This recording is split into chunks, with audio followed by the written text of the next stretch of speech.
نحمده ونصلي على رسوله الكريم اما بعد فاعوذ بالله من الشيطان الرجيم بسم الله الرحمن الرحيم رب اشرح لي صدري ويسر لي امري واحلل عقدة من لساني يفقهوا قولي۔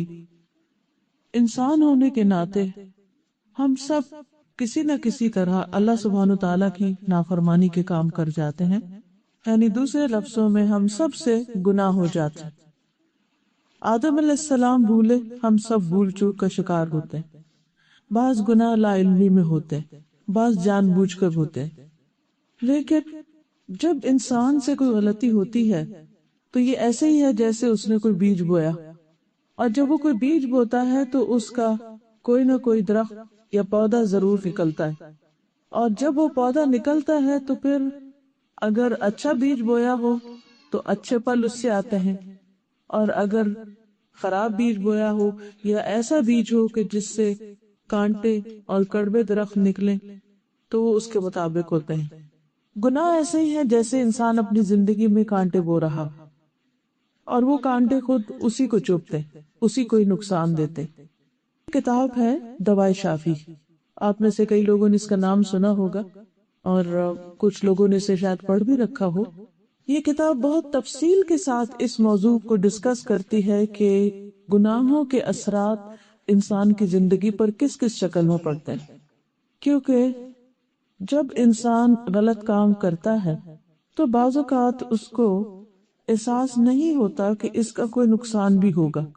مثلا اگر ہم کوئی ایسی غذا کھا لیں جو ہمیں سوٹ نہ کرتی ہو، ہم اس سے الرجک ہو، تو اس کا فوری ری ایکشن سامنے آ جاتا ہے، تو ہم آئندہ دوبارہ اس غذا کو کھانے سے پرہیز کرتے ہیں۔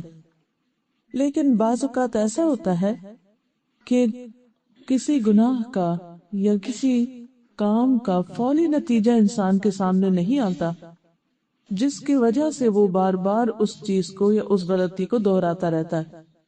اس لیے بہت ضروری ہے کہ ہم ان چیزوں کو جو ہمیں نقصان دینے والے ہیں ان سے بچنے والے ہوں۔ یہ کتاب اگر آپ پڑھیں تو اس سے بہت ہی فائدہ ہوگا۔ اس کتاب کے اندر انہوں نے بہت تفصیل کے ساتھ بتایا ہے کہ نقصان کیا کیا ہوتا ہے، یعنی جب انسان اللہ سبحانہ تعالیٰ کی نافرمانی کا کوئی کام کرتا ہے تو اس کا کیا نقصان ہوتا ہے۔ اس میں مثلاً ایک نقصان انہوں نے یہ بتایا ہے کہ گناہ کا ایک اثر یہ بھی ہے کہ انسان کی روزی اور رزق میں تنگی ہو جاتی، یعنی انسان کا رزق تنگ ہو جاتا ہے۔ اور یہ بات ایک صحیح حدیث سے ثابت ہے کہ ان العبد لیحرم الرزق بالذنب یصیبہ، کہ بندہ اپنے ارتکاب گناہ سے روزی اور رزق سے محروم ہو جاتا ہے، یعنی کوئی نعمت اس کو ملنے والی ہوتی ہے لیکن گناہ کی وجہ سے وہ نعمت اس سے دور چلی جاتی ہے۔ پھر اسی طرح یہ امام ابن القیم الجوزیہ کی کتاب ہے، یہ لکھتے ہیں کہ گناہوں کا ایک اثر یہ بھی ہے کہ گناہگار کو لوگوں سے وحشت ہو جاتی، خاص طور پر ایسے لوگوں سے جو اسے دین کی طرف بلا رہے ہیں، ان سے وہ گھبرانے لگتا ہے۔ پھر اسی طرح ایک اور اثر لکھتے ہیں کہ گناہوں کا ایک اثر یہ بھی ہے کہ گناہگار کے معاملات میں طرح طرح کی مشکلات اور دشواریاں پیدا ہو جاتی ہیں، یعنی اس کے کاموں میں رکاوٹ پیدا ہونے لگتی ہے اور ہر دروازہ اس کو بند محسوس ہونے لگتا ہے۔ پھر گناہوں کا ایک اثر یہ بھی ہے کہ نافرمان آدمی اپنے دل میں ایک خطرناک اندھیرا محسوس کرتا ہے، یعنی غم کا اندھیرا کہہ لیں یا ڈپریشن کا اندھیرا، کہ اس کے دل کے اندر ایک عجیب سی تاریکی ہوتی ہے۔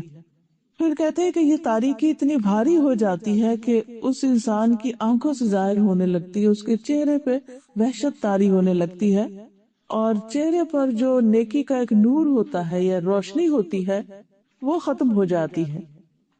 پھر اسی طرح گناہوں کا ایک اثر یہ ہے کہ اس سے دل کمزور پڑ جاتا ہے، جسم کمزور پڑ جاتا ہے، یعنی دل کی کمزوری کیا ہے کہ پھر انسان کے اندر خوف پیدا ہونے لگتا ہے، فکر فاقہ اس کو گھیر لیتا ہے، اور بعض اوقات انسان جسمانی طور پر مضبوط بھی ہوتا ہے، لیکن جیسے قرآن مجید میں منافقین کے بارے میں آتا ہے کہ یحسبون کل صیحۃ علیہم، کہ ہر چیخ کو یا ہر خوفناک آواز کو وہ اپنے خلاف سمجھتے ہیں، یعنی ہر چیز سے ڈرنے لگ جاتے ہیں۔ پھر کہتے ہیں کہ گناہوں کا ایک نقصان یہ بھی ہوتا ہے کہ انسان اللہ تعالیٰ کی اطاعت سے رک جاتا ہے، اللہ کی فرما برداری کرنے کو دل نہیں چاہتا، نماز کو دل نہیں چاہتا، قرآن پڑھنے کو دل نہیں چاہتا، ذکر کرنے کو دل نہیں چاہتا۔ یہ بھی دراصل گناہوں کے اثرات کی وجہ سے ہوتا ہے، اس کی رکاوٹ کی وجہ سے۔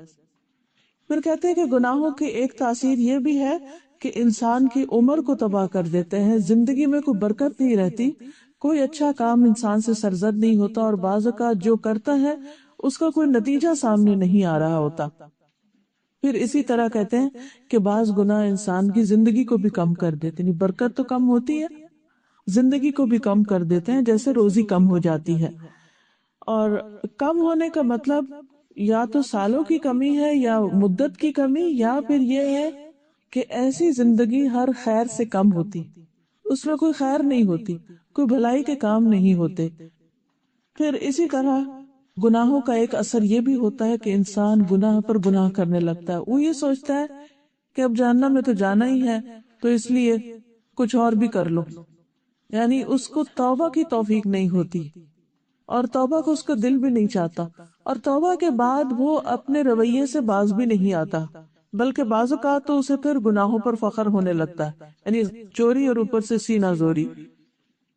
پھر اسی طرح یہ ہے کہ بعض پچھلی قومیں جو ہیں ان دیکھتے ہیں کہ اللہ سبحانہ وتعالیٰ نے دنیا میں گناہوں کی وجہ سے ان کو تباہ بھی کر ڈالا، جیسے قوم نوح ہے، قوم عاد ہے، قوم سمود ہے۔ پھر اسی طرح یہ کہ گناہوں کی نحوست سے صرف انسانوں کو نقصان نہیں پہنچتا، بعض اوقات جانور تک اس سے متاثر ہوتے ہیں اور ان پر زندگی تنگ ہو جاتی، مثلاً بارشیں رک جاتی ہیں یا ضرورت سے زائد بارشیں ہونے لگتی ہیں۔ یہ چیزیں بھی گناہوں کے اثرات جو باقی مخلوق پر پڑتے ہیں اس کی طرف اس سے اشارہ ملتا ہے۔ پھر اسی طرح یہ ہے کہ گناہ جو ہے وہ انسان کی عقل کو مارتے ہیں، یعنی مت ماری جاتی ہے، اور انسان ایسے کام کرنے لگتا ہے کہ جن میں کوئی سمجھداری نہیں ہوتی۔ پھر اسی طرح یہ ہے کہ گناہ جو ہے وہ انسان کے لیے ذلت کا باعث بنتے ہیں، دنیا میں بھی رسوائی کا باعث بنتے ہیں، اور بعض گناہ ایسے ہیں کہ جن کے کرنے والوں پر لعنت بھی بھیجی گئی ہے، یعنی قرآن و حدیث میں تفصیل کے ساتھ ان کا ذکر ملتا ہے۔ پھر گناہگار جو ہوتا ہے وہ دعا سے محروم رہتا ہے، یعنی اس کا دعا کرنے کو دل نہیں چاہتا، اور بعض اوقات دوسروں کی دعائیں بھی اس کو نہیں ملتی، کیونکہ دوسروں کے ساتھ کوئی خیر و بلائی نہیں کرتا تو پھر دوسروں کی طرف سے اس کو کوئی فیض نہیں پہنچتا۔ پھر اسی طرح یہ ہے کہ دنیا میں جب بحیثیت قوم کے گناہ کرنے لگتی تو بعض اوقات اجتماعی آفات آتی ہیں، زلزلے آتے ہیں یا طوفان آتے ہیں یا اور اسی طرح کی مصیبتیں انسانوں پر آ جاتی ہیں۔ پھر اسی طرح گناہ کا ایک اثر یہ بھی ہے کہ دل سے حیا ختم ہو جاتی ہے، جو کہ ایمان کا ایک حصہ ہے۔ پھر اسی طرح گناہوں کی سزا میں سے دنیا کی تو تکلیفیں اور نقصان ہے ہی کہ رزق روزی کم ہو جاتی ہے، یہ انسان کے کاموں میں رکاوٹ آتی ہے۔ آخرت کی ہلاکت بہت ہی بڑی ہے، اور انسان اللہ تعالیٰ کے قرب سے محروم ہو جاتا ہے، یعنی اللہ تعالیٰ کے قریب نہیں جا پاتا، اور وہ ذکر اذکار کرتا بھی ہے تو وہ بھی بے روح ہوتا ہے، نماز پڑھتا ہے تو یوں لگتا ہے جیسے کوئی نماز پڑھی نہ ہو، اور اس میں پوری طرح اس کا دل بھی نہیں لگتا۔ پھر اسی طرح اگر گناہ ایسے ہو کہ جو حقوق العباد سے تعلق رکھتے ہوں، جیسے بندوں پر ظلم کرنا ہو، تو اس سے بندوں کی بد دعائیں بھی انسان کو ملتی ہیں، اور پھر ان چیزوں کی وجہ سے انسان اللہ کا نہیں شیطان کا دوست بننا شروع ہو جاتا ہے، اور شیطان اس کو اپنے گھیرے میں کر لیتا ہے۔ جب شیطان اپنے گھیرے میں کر لیتا ہے اس کو، یا اس کے دل پہ قبضہ کر لیتا ہے، تو انسان پھر دیکھتا بھی شیطان کی مرضی کا ہے اور سنتا بھی اسی کی مرضی کا ہے، اور اس کے ہاتھ پاؤں بھی شیطان کے ایک طرح سے آلہ کار بن جاتے ہیں۔ تو اس لیے بہت ضروری ہے، یہ کتاب تو خیر ساری ہے ہی اس ٹاپک کے اوپر، بہت ہی زبردست کتاب ہے، اگر اردو مشکل معلوم ہو تو اس کے آڈیوز بھی موجود ہیں، لیکن میں سمجھتی ہوں کہ زندگی میں ایک دفعہ سب کو یہ کتاب پڑھنی ضرور چاہیے۔ اس کا نام ہے دوائے شافی، یعنی ایسی دوا کہ جو انسان کو شفا دیتی ہے، جس سے انسان کے اندر کی جو کمپلیکسز ہیں وہ دور ہوتے ہیں۔ تو جب ہمیں یہ بات سمجھ میں آ جائے کہ گناہ جو ہے وہ انسان کے لیے نقصان دہ ہے، اور ہم میں سے کوئی بھی یہ نہیں کہہ سکتا کہ میں نے تو کبھی کوئی غلطی کی نہیں ہے، اور انجانے میں بھول چوک میں انسان کے منہ سے بعض اوقات کوئی ایسی بات نکل جاتی ہے جو اللہ تعالیٰ کو پسند نہیں آتی، بعض اوقات انسان کے ہاتھ سے کوئی ایسا کام ہو جاتا ہے، انسان کی سوچ میں ایسی چیز آ جاتی ہے جو ناپسندیدہ ہوتی ہے، کیونکہ اللہ سبحانہ و تعالیٰ کا ناپسندیدہ انسان وہ ہے کہ جس کا دل گناہ گار، اور دل کے گناہ جو ہے وہ بہت سارے ہوتے ہیں، اسے برے خیالات ہیں، بدزنی جو ہے، یہ تمام چیزیں شامل ہو جاتی، تو ہمیں پھر ان کو دھو ڈالنا چاہیے۔ اسی لیے آج کی مجلس میں یہ کتاب تقسیم کی گئی ہے، اور اس سے ہم کچھ چیزیں پڑھیں گے بھی کہ ہم چاہے اپنے گناہوں کو پہچانے یا نہ پہچانے یا ان کے اثرات دیکھیں، تو اس کے لیے ضروری ہے کہ ہم پھر ایسے کام کریں کہ جس سے گناہ دھل جائیں۔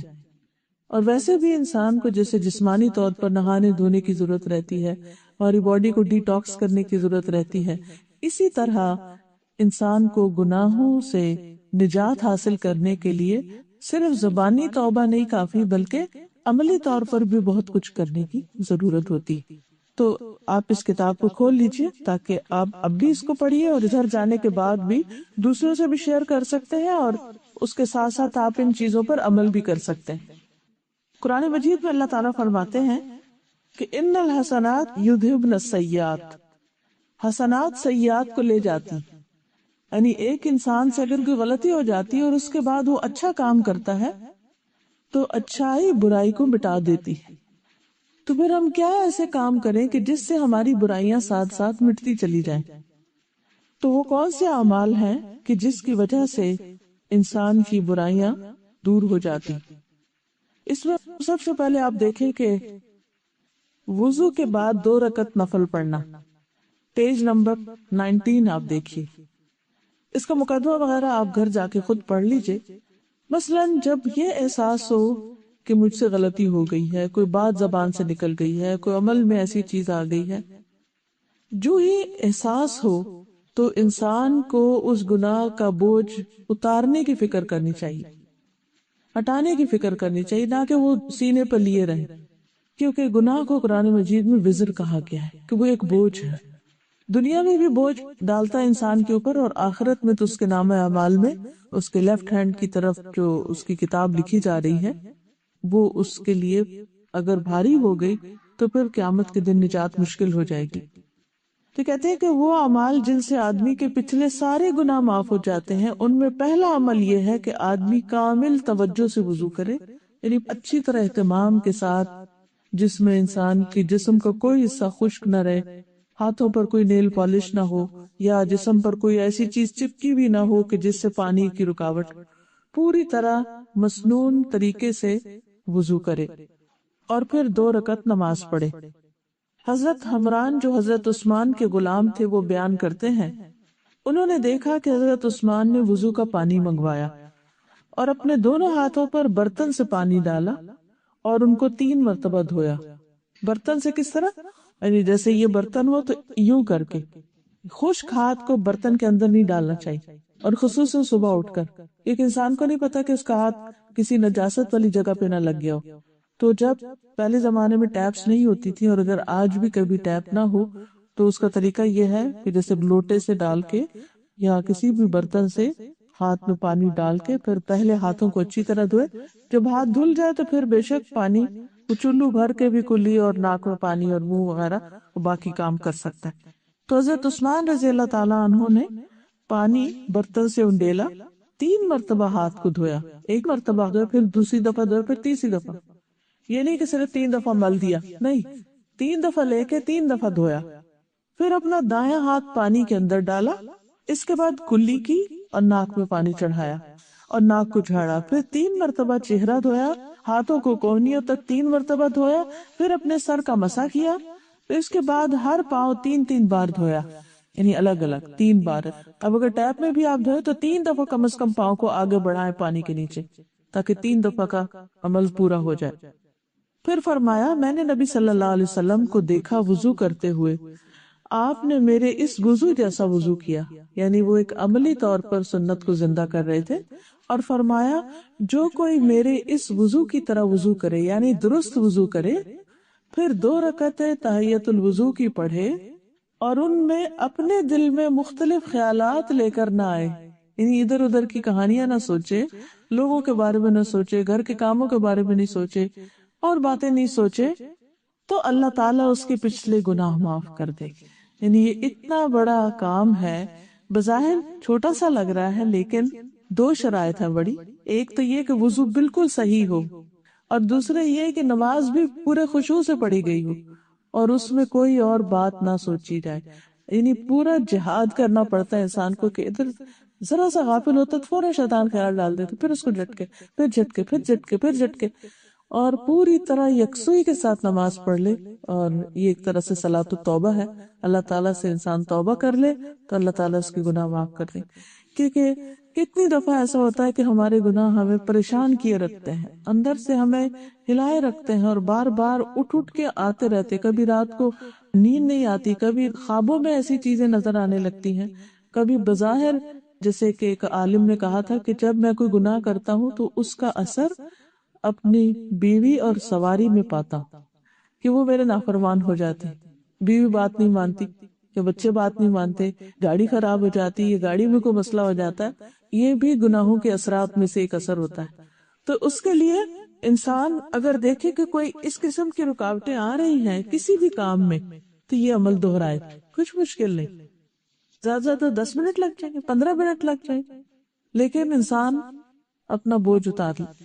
آج دیکھیے کہ ڈائٹنگ کے لیے لوگ اپنے جسم کے بوجھ اتارنے کے لیے کتنی مشقت کرتے ہیں، کتنے مہینے لگاتے ہیں، اور یہاں تو گناہوں کا بوجھ اتارنا ہے چند منٹ کی بات ہے. بس پورے اخلاص کے ساتھ انسان اللہ تعالیٰ سے دعا کرے. ایک اور روایت میں آتا ہے کہ حضرت عثمان جب وضو کر چکے تو کہنے لگے، میں تم کو ایک حدیث سناتا ہوں. اگر قرآن کی ایک آیت نہ ہوتی تو میں تم کو حدیث نہ سناتا. میں نے نبی صلی اللہ علیہ وسلم کو فرماتے ہوئے سنا، جو شخص اچھی طرح وضو کرے اور اس کے بعد نماز پڑھے، کوئی فرض نماز، تو جتنے گناہ اس نماز سے دوسری نماز تک پڑھنے کے ہوں گے وہ بخش دیے جائیں گے. یعنی دو نمازوں کے بیچ میں. تو اس سے یہ پتہ چلتا ہے کہ کسی خاص گناہ کے لیے الگ نفل بھی پڑھے جا سکتے ہیں، ورنہ اگر ہر نماز انسان اس طرح پڑھ لے کہ وضو بھی ٹھیک ہو اور توجہ بھی ہو تو انشاءاللہ پچھلی نماز سے اس نماز تک کے بیچ میں کوئی غلطی ہوگی تو وہ ساتھ ساتھ دھلتی چلی جائے، اور آخر میں اللہ تعالیٰ کے پاس جب انسان پہنچے گا تو پاک صاف ہو کر پہنچے گا انشاءاللہ. اور وہ آیت کون سی تھی کہ جس کی وجہ سے انہوں نے یہ حدیث سنائی کہ ان الذین یکتمون ما انزلنا من البینات والہدی من بعد ما بیناہ للناس فی الکتاب اولئک یلعنہم اللہ ویلعنہم اللاعنون. بے شک جو لوگ چھپاتے ہیں ان چیزوں کو جو ہم نے نازل کی روشن دلیلوں اور ہدایت میں سے، اس کے بعد کہ ہم نے اپنی کتاب میں انہیں لوگوں کے لیے کھول کر بیان کر دیا، یہی وہ لوگ ہیں کہ جن پر اللہ تعالیٰ کی لعنت ہے اور لعنت کرتے ہیں ان پر لعنت کرنے والے. یعنی حق کو چھپانے والے یا خیر اور بھلائی کی بات پڑھ کر اسے دوسروں تک نہ پہنچانے والے جہاں کہ ان کو پہنچانا چاہیے. یعنی یہ اللہ سبحانہ وتعالیٰ نے اہل علم پر لازم کیا ہے کہ وہ جو اچھی باتیں پڑھیں وہ دوسروں تک بھی پہنچائیں تاکہ وہ لوگ بھی عمل کر سکے. مثلاً اب یہ بات آپ نے پڑھ لی، اب کتاب آپ کے پاس ہے، یہ حدیث آپ جا کے اوروں سے بھی شیئر کریں تاکہ ان کے بھی بوجھ اترے. پھر اس کے بعد سورۃ الفاتحہ کے بعد آمین کہنا پیج نمبر 25 ہے. حضرت ابو ہریرہ سے روایت ہے کہ نبی صلی اللہ علیہ وسلم نے فرمایا، جب امام آمین کہے تو تم بھی آمین کہو، کیونکہ جس کی آمین فرشتوں کی آمین سے مل جائے، جس کی آمین فرشتوں کی آمین سے مل جائے اس کے اگلے پچھلے گناہ معاف کر دیے جائیں گے. ابن شہاب کہتے ہیں کہ رسول اللہ صلی اللہ علیہ وسلم بھی آمین کہا کرتے تھے. آمین کا مطلب ہوتا ہے کہ اے اللہ تو اس دعا کو قبول فرما لے. حضرت ابو ہریرہ کہتے ہیں کہ رسول اللہ صلی اللہ علیہ وسلم نے فرمایا، جب تم میں سے کوئی آمین کہے تو فرشتے آسمان پر آمین کہتے ہیں. یعنی جب تم یہاں آمین کہتے تو وہ وہاں آمین کہتے ہیں. اور اگر بندوں کی آمین فرشتوں کی آمین سے مل جائے، یعنی ایک ہی آواز میں ہو، ایک ہی وقت میں ہو، تو اس کے اگلے پچھلے گناہ معاف کر دیے جاتے ہیں. پھر اسی طرح سمع اللہ لمن حمدہ کا جواب دینا، جس میں ایک شخص نے پڑھا تھا نا، ربنا لک الحمد حمدا کثیرا طیبا مبارکا فی. تو آپ صلی اللہ علیہ وسلم نے فرمایا کہ کس نے پڑھا ہے کہ 30 سے زیادہ فرشتے لپکے ہیں ان کلمات کے اجر کو اٹھانے کے لیے، کہ ہر ایک چاہتا تھا کہ میں آگے بڑھ کر اس کو لے لوں. تو اس میں اللہ تعالیٰ کی حمد کثیر بھی ہے اور ویسے بھی آپ دیکھیے کہ نماز ساری کی ساری انسان کے گناہوں کو دھو ڈالنے والی ہے اور انسان کو اللہ تعالیٰ کے قریب کرنے والی ہے. تو اس لیے کسی بھی قیمت پر نماز سے سستی نہیں کرنی چاہیے، غفلت نہیں برتنی چاہیے. جاب وغیرہ کی وجہ سے بھی نماز نہیں چھوڑنی چاہیے، کیونکہ یہ ہمارے دین کی پہچان ہے. پھر اسی طرح کامل توجہ سے جمعہ ادا کرنے والا. پیج نمبر ہے 28. حضرت سلمان فارسی کہتے ہیں کہ رسول اللہ صلی اللہ علیہ وسلم نے فرمایا، جو آدمی جمعہ کے دن غسل کرے اور جہاں تک صفائی کر سکتا ہو صفائی کرے، یعنی بدن کی صفائی، اور اپنے تیل میں سے تیل لگائے یا اپنے گھر والوں کی خوشبو میں سے لگا لے، پھر نماز کے لیے نکلے، مسجد میں آئے اور پہلے سے بیٹھے ہوئے دو آدمیوں کے درمیان نہ گھسے، یعنی ان کو ڈسٹرب نہ کرے. پھر جتنی نماز اس کے مقدر میں ہے پڑھے، یعنی سنت نوافل وغیرہ، اور جب امام خطبہ پڑھتا ہے اس کو خاموش رہے، یعنی بات نہ کرے خطبے کے دوران. تو اس جمعہ سے لے کر دوسرے جمعہ تک کے اس کے گناہ بخش دیے جاتے ہیں. یہ بھی ایک بہت ہی بڑی سعادت کی بات ہے.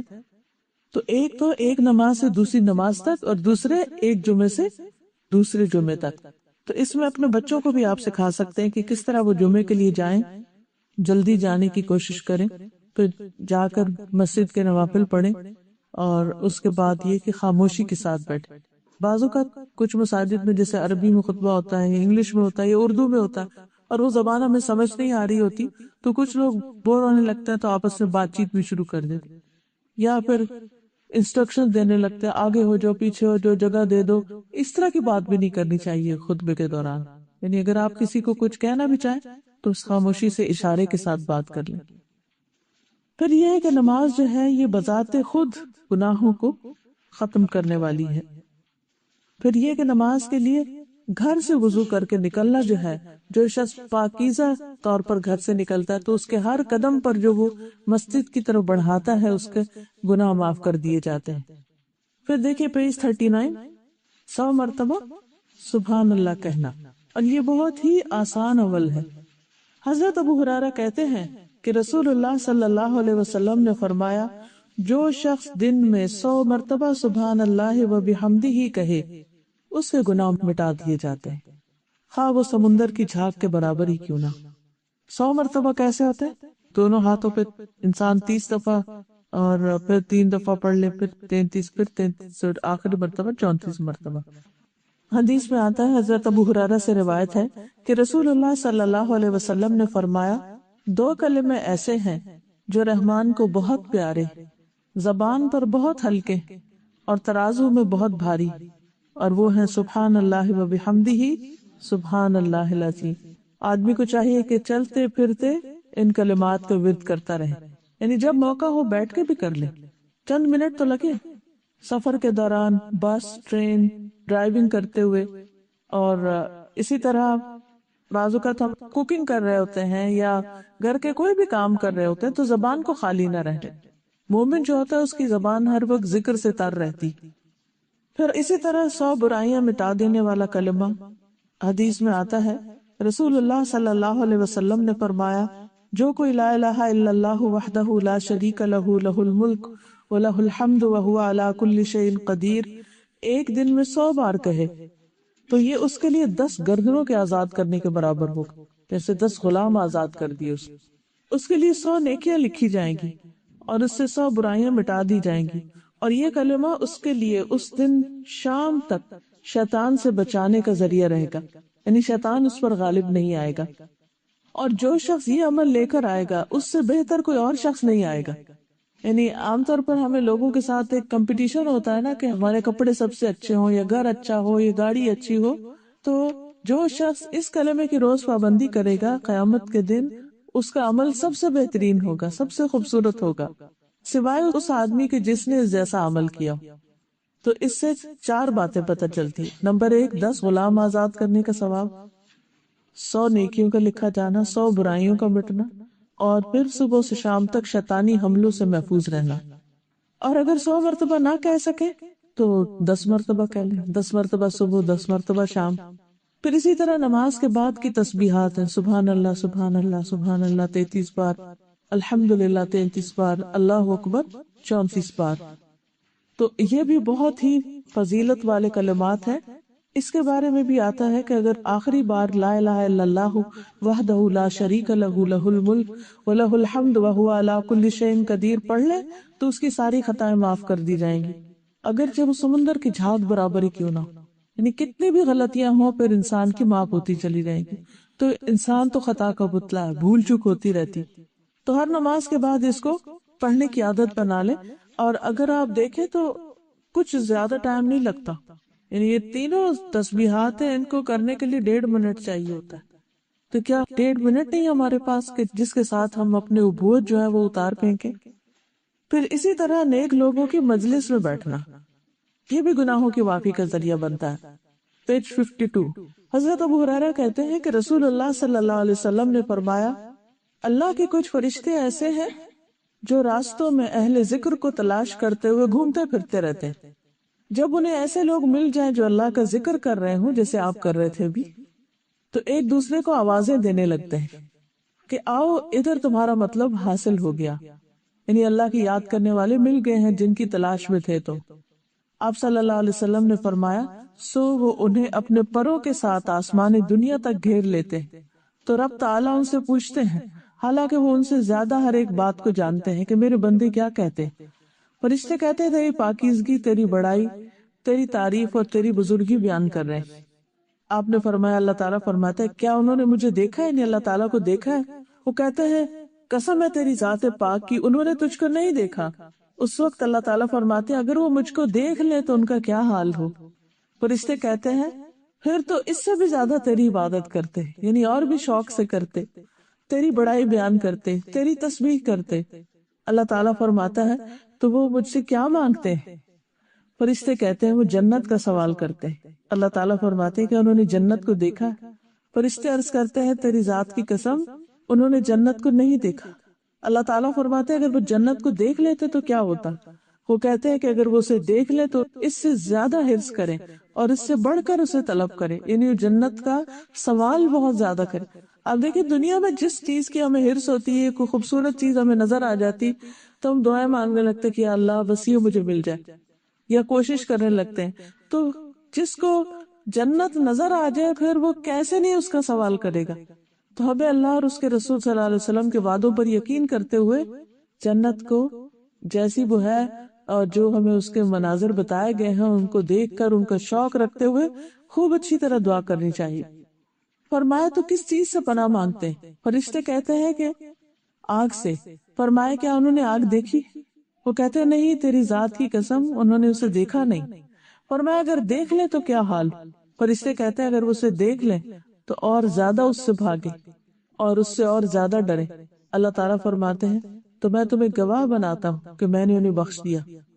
ایک فرشتہ کہتا ہے، اے رب تعالیٰ، ان یاد کرنے والے بندوں میں ایک شخص کسی اور کام کے لیے وہاں آ کے بیٹھ گیا تھا، یعنی وہ اس مجلس میں شریک ہونے کے لیے نہیں آیا تھا، ویسے ہی جا رہا تھا تو اس نے دیکھا کچھ لوگ یہاں بیٹھے ہیں تو وہ بھی آ کے بیٹھ گیا، تو وہ ان میں شریک نہیں تھا۔ اللہ تعالیٰ فرماتے ہیں، یہ ایسے بندے ہیں جن کے پاس بیٹھنے والا بھی بد نصیب نہیں ہوگا، یعنی ایسی مجلس میں جا کر اگر کوئی بیٹھ جائے تو کچھ نہ کچھ ضرور لے کر اٹھے گا۔ حضرت ابو ہریرہ کہتے ہیں کہ رسول اللہ صلی اللہ علیہ وسلم نے فرمایا، کوئی قوم کسی ایسی مجلس میں نہیں بیٹھتی جس میں وہ اللہ کا ذکر کرتے مگر انہیں فرشتے گھیر لیتے اور رحمت ڈھانپ لیتی، اور اللہ تعالیٰ ان کا ذکر ان فرشتوں میں کرتے ہیں جو ان کے پاس ہوتے ہیں، یعنی اللہ تعالیٰ ایسے لوگوں کو ہم سے بہتر جماعت میں ذکر کرتے ہیں۔ پھر ایک اور حدیث میں آتا ہے، اللہ تعالیٰ فرماتے ہیں، میں اپنے بندے کے ساتھ اس کے گمان کے مطابق ہوتا ہوں اور میں اس کے ساتھ ہوتا ہوں جب مجھے یاد کرے۔ سو اگر وہ مجھے اپنے آپ میں یاد کرے، یعنی دل میں یاد کرے، تو میں اسے اپنے آپ پہ یاد کرتا ہوں، اور اگر وہ کسی جماعت میں میرا ذکر کرے تو میں اس سے بہتر جماعت میں اس کا ذکر کرتا ہوں۔ اگر وہ ایک بالش میرے قریب ہو تو میں ایک ہاتھ اس کے قریب ہوتا ہوں، اگر وہ ایک ہاتھ میرے قریب ہو تو میں 2 ہاتھ پھیلانے کے برابر اس کے قریب ہوتا ہوں، اور اگر وہ میرے پاس چل کر آئے تو میں اس کے پاس دوڑ کر آتا ہوں۔ پھر ہے پیج 56، گناہ کے بعد فوراً اللہ کی طرف رجوع کرنا، یعنی دیر نہیں کرنی چاہیے کہ اچھا بوڑھے ہوں گے تو حج پہ جائیں گے، یا پھر رمضان آئے گا، یا پھر کسی وقت کر لیں گے، ابھی تو جوانی ہے، ابھی تو لوگوں کا ڈر ہے، اس لیے ہمیں ویسی زندگی بسر کرنی ہے جیسے لوگ چاہتے ہیں۔ اللہ تعالیٰ ہمیں اس سے دور نہ کرے اور اس سے محروم نہ کرے۔ پھر لوگوں سے تکلیف کو دور کرنا، یہ بھی گناہوں کی معافی کا ذریعہ۔ ابھی تک تو عبادت کے کام تھے، ابھی کچھ پریکٹیکل کام بھی ہیں کہ اور کیا کر سکتے ہیں۔ 61 پیج ہے۔ رسول اللہ صلی اللہ علیہ وسلم نے فرمایا، ایک شخص راستے میں جا رہا تھا، اس نے راہ میں کانٹوں والی ایک شاخ دیکھی تو اسے راستے سے ہٹا دیا۔ اللہ تعالیٰ نے اس کی نیکی کی قدردانی کی اور اسے بخش دیا۔ ایسی جگہ گاڑی نہ پارک کریں جہاں پر لوگوں کو تکلیف ہو، کہ ان کے روڈ بلاک ہو جائے یا ان کا گراج بلاک ہو جائے، یا کوئی بھی چیز ایسی نہیں پھینکنی چاہیے کہ جس سے کوئی ٹکرا جائے یا گر جائے یا ان کو تکلیف پہنچے۔ ایک اور حدیث میں آتا ہے، حضرت ابو ہریرہ کہتے ہیں کہ رسول اللہ صلی اللہ علیہ وسلم نے فرمایا، میں نے جنت میں ایک شخص کو گھومتے پھرتے دیکھا، اس کا عمل اتنا تھا کہ اس نے ایک درخت کو راستے سے کاٹ دیا تھا جو راستے میں ہونے کی وجہ سے آنے جانے والے لوگوں کو تکلیف دیتا تھا، بس وہ ہٹا دیا تھا۔ تو کسی کی تکلیف دور کرنا، کسی بھی قسم کی ہو، چھوٹی ہو بڑی ہو، اور اس بات کا انتظار نہ کرنا کہ کوئی کہے گا تو میں کروں گا، نہیں، جو اس کے بس میں ہے وہ کر لے تو اللہ سبحانہ وتعالیٰ اس کے گناہ معاف کر دیں گے۔ حضرت ابو ہریرہ کہتے ہیں، رسول اللہ صلی اللہ علیہ وسلم نے فرمایا، جو شخص کسی مومن سے دنیا کی تنگیوں میں سے کوئی تنگی دور کر دے گا، اللہ تعالیٰ اس سے آخرت کی تنگیوں میں سے کوئی تنگی دور فرمائیں گے، اور جو شخص کسی تنگ دست پر آسانی کرے گا، اللہ تعالیٰ اس پر دنیا اور آخرت میں آسانی فرمائیں گے، اور جو شخص کسی مسلمان کی پردہ پوشی کرے گا، یعنی اس کے عیب ڈھانپ دے گا، اللہ تعالیٰ دنیا اور آخرت میں اس کی پردہ پوشی فرمائیں گے۔ اور اللہ تعالیٰ بندے کی مدد میں رہتے ہیں، جب تک بندہ اپنے بھائی کی مدد میں رہتا ہے، آپ دوسروں کے کام آؤ، اللہ سبحانہ وتعالیٰ آپ کے کام بنائے گا۔ لیکن اگر خود غرض زندگی بسر کی، کہ صرف اپنے مطلب کی اور اپنے فائدے کی، تو پھر بندے بھی کام نہیں آئیں گے اور اللہ کی طرف سے بھی وہ مدد حاصل نہیں ہوگی۔ اور جو کوئی آدمی ایسے راستے پہ چلا کہ وہ اس میں علم حاصل کرتا ہے، علم کی تلاش میں ہوتا ہے، تو اللہ تعالیٰ اس کے لیے جنت کا راستہ آسان فرما دیتے ہیں۔ حضرت حذیفہ کہتے ہیں کہ میں نے نبی صلی اللہ علیہ وسلم کو فرماتے ہوئے سنا، ایک آدمی مر گیا، اس سے پوچھا گیا، تو کیا کرتا تھا، یعنی تیرے پاس کوئی نیکی نہیں؟ وہ کہنے لگا، میں لوگوں سے خرید و فروخت کرتا تھا اور ان پر آسانی یہ کرتا تھا کہ مالدار کو مہلت دیتا اور تنگ دست کو معاف کر دیتا تھا، تو اللہ تعالیٰ نے اس پر یہ آسانی کی کہ اسے معاف کر دیا۔ یعنی جو دوسروں کے لیے آسانیاں کرے گا، اللہ سبحانہ وتعالیٰ اس کے لیے آسان کر دے گا۔ پھر تکلیف کے پہنچنے پر صبر کرنے سے بھی گناہ معاف ہوتے ہیں۔ عبداللہ بن مسعود کہتے ہیں کہ ایک دن میں رسول اللہ صلی اللہ علیہ وسلم کے پاس گیا، آپ بخار میں مبتلا تھے، میں نے اپنے ہاتھ سے آپ کو چھوا اور عرض کی، یا رسول اللہ، آپ تو شدید بخار میں مبتلا۔ رسول اللہ صلی اللہ علیہ وسلم نے فرمایا، ہاں، مجھے اس قدر بخار ہوتا ہے جتنا تم میں سے 2 آدمیوں کو ہوتا ہے۔ میں نے کہا، پھر آپ کے لیے تو 2 اجر ہیں۔ آپ نے فرمایا، ہاں، یعنی جس کی تکلیف زیادہ اس کا اجر بھی زیادہ۔ پھر فرمایا، کوئی مسلمان ایسا نہیں جس کو تکلیف پہنچی، بیماری یا کوئی اور تکلیف، مگر اللہ تعالیٰ اس کے عوض اس کے گناہ گرا دیتا ہے، جیسے درخت اپنے سوکھے پتے گرا دیتا ہے۔ ایسے ہی کسی بیماری، دکھ، تکلیف کی وجہ سے سارے گناہ جھڑنے لگتے ہیں۔ ایک اور جگہ پر آتا ہے کہ گناہ آدم کے بیٹے کی خطاؤں کو یوں دور کر دیتا ہے جیسے بھٹی لوہے کے میل کو دور کر دیتی۔ نبی صلی اللہ علیہ وسلم نے فرمایا، مسلمان کو کوئی دکھ پہنچے یا تکلیف آئے، رنج آئے، غم آئے، یا کوئی صدمہ اور ایذا پہنچے، یہاں تک کہ ایک کانٹا بھی چبھ جائے، تو ہر چیز کے عوض اللہ تعالیٰ اس کے گناہ دور کر دیتا ہے۔ کیونکہ بعض اوقات کوئی چھوٹی سی تکلیف آتی ہے نا، تو ہم اس میں مایوس ہونے لگتے ہیں، کوئی بیماری آ جائے تو مایوس ہونے لگتے ہیں، یا کوئی اور کام آ جائے، بوجھ ہو کسی بھی چیز کا، تم سمجھتے ہیں کہ بس اب تو جسے اینڈ آف لائف۔ پریشان نہیں ہونا چاہیے، اس موقع کو اجر کمانے کا ذریعہ سمجھنا چاہیے۔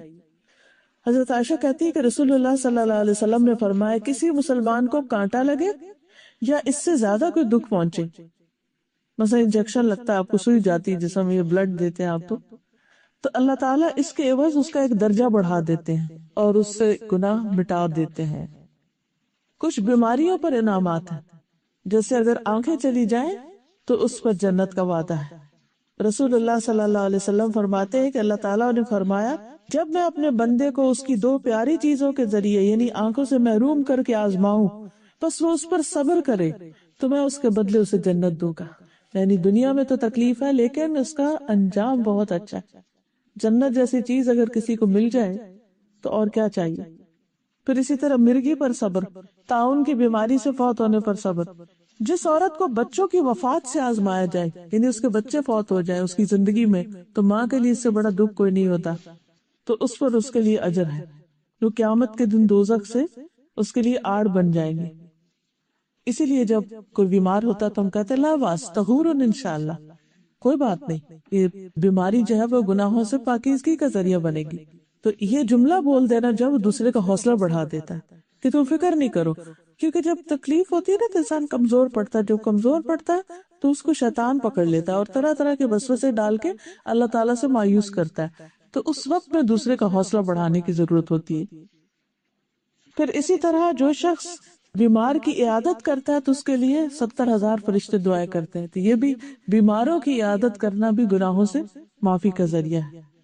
پھر اسی طرح تہجد کے وقت نماز پڑھنا، یوم عرفہ کے دن ساروں کے گناہ معاف ہو جاتے ہیں. پھر رمضان المبارک کے روزے رکھنا، تراویح پڑھنا، یہ گناہوں کی معافی کا ذریعہ ہے. لیلۃ القدر میں قیام کرنا.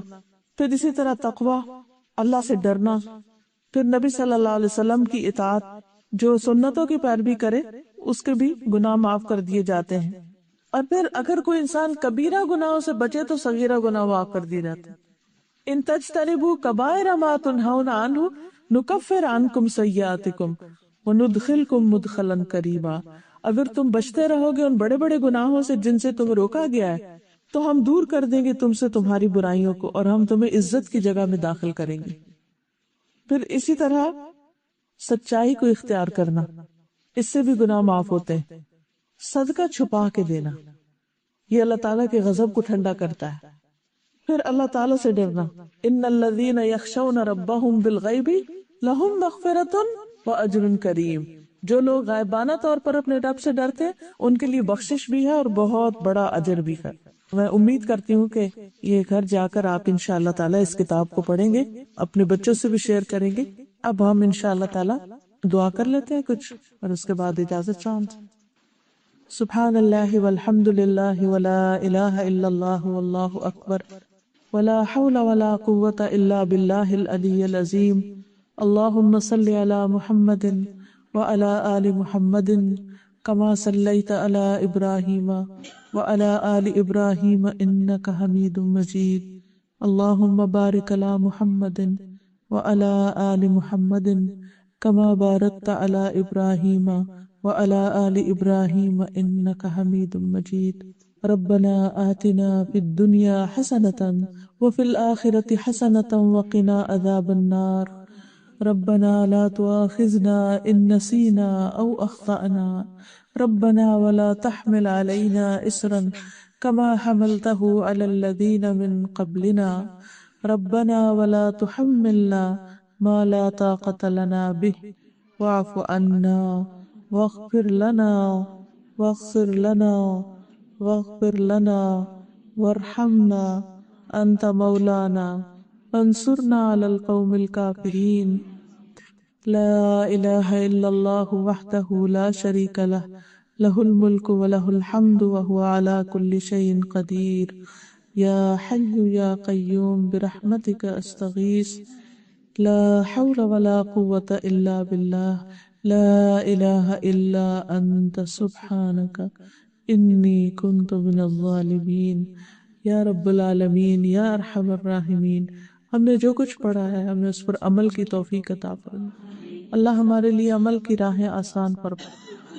اللہ ہماری یہ زندگی تیری اطاعت اور فرما برداری میں گزرے اور ہم تیری نافرمانی کے سارے کاموں سے بچنے والے ہوں. یا اللہ تو ہمیں، ہمارے بچوں کو، رشتہ داروں کو، عزیزوں، دوستوں، سب کو اپنی پسند کے کاموں کی توفیق عطا فرما اور تو سب کے گناہ معاف فرما دے. اللہ ہمارے جو عزیز پیارے دنیا سے جا چکے ہیں ان کی بھی بخشش فرما. اللہم اغفر لہم وارحمہم وعافہم واعف عنہم واکرم نزلہم ووسع مدخلہم واغسلہم بالماء والثلج والبرد ونقہم من الخطایا کما ینقی الثوب الابیض من الدنس. اللهم أبدلهم دارا خيرا من دارهم وأهلا خيرا من أهلهم. اللهم أدخلهم الجنة وأعذهم من عذاب القبر ومن عذاب النار. اللهم إنا نعوذ بك من عذاب القبر ونعوذ بك من عذاب جهنم ونعوذ بك من فتنة المسيح الدجال ونعوذ بك من فتنة المحيا والممات. اللهم إنا نعوذ بك من المأثم والمغرم.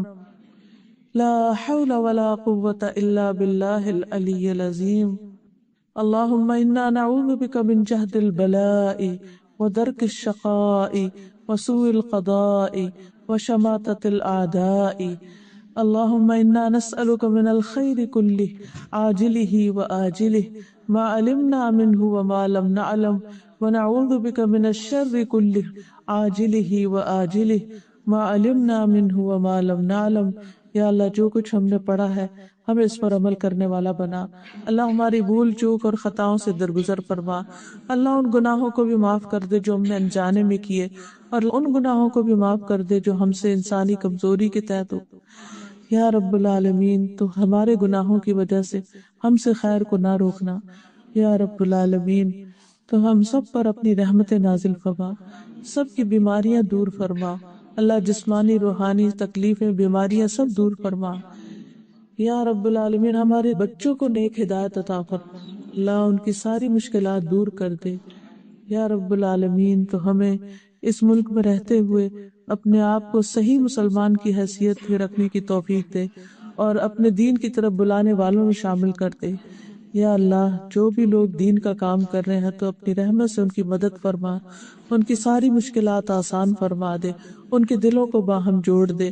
یا اللہ تو ہمارے گناہوں کو معاف کر دے.